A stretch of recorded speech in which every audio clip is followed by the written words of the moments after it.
Hi everyone, and welcome to Clips by Kurosawa, where we'll be watching and discussing Japanese writer and director Akira Kurosawa's 8 films featured on Letterboxd's Top 250 Narrative Features list. The film we are discussing today is the 8th film by Kurosawa I have seen, so I invite you to watch his movies alongside me and come back to hear my thoughts. Love to hear yours in the comment section. On today's episode, we are discussing Kurosawa's critically acclaimed Rain.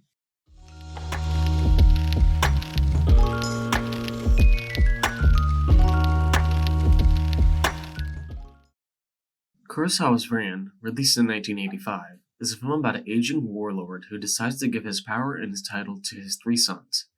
Ran is based off Shakespeare's King Lear and the life of Mori Motonari. This is Kurosawa's final epic and became critically acclaimed upon its release.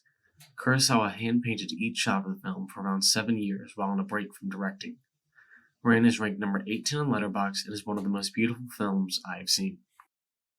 The first thing I noticed about this film, of course, was the color. Having watched 7 films by Kurosawa that were all in black and white, I was super excited to see the use of color in Ran. Every single shot could have been a painting, which makes sense knowing Kurosawa was also a painter. The brightness of each color contrasted by the dark background and sets makes the color pop like I have never seen. Ran is probably the best looking film I have ever seen, which leads me to the cinematography. Like other Kurosawa films, the overall cinematography and blocking are gorgeous. Kurosawa uses the huge sets and beautiful costumes to full effect. In true Kurosawa style, the camera is mostly static throughout the film, with most of the actors moving within the frame. The amount of wide shots is unparalleled to other Kurosawa films, with each scene featuring an ultra-wide shot. One thing I would have liked to see more in the cinematography is close-ups. I feel like there are only a couple of close-ups throughout the film, which helps them stand out, but I wish we could have seen more dynamic shots. As far as performances in this film, the entire cast does a great job of portraying their diverse characters. Despite this, Tatsuya Nakadi, an actor we discussed in my high and low video, steals the show.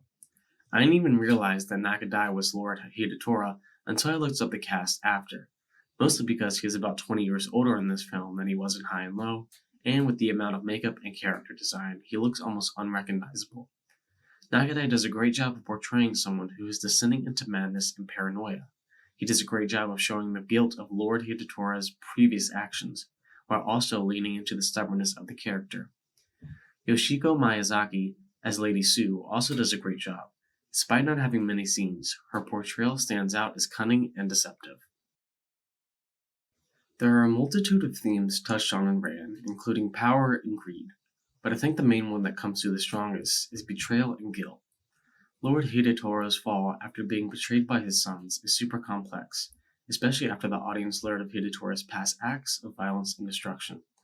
I wasn't sure how to feel about Hidetora because while I felt empathy for him after being betrayed and left, I was constantly reminded of his destructive past.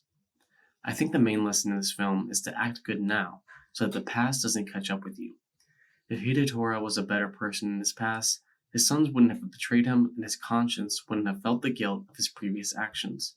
When you're a good person now, you won't have to worry about your future.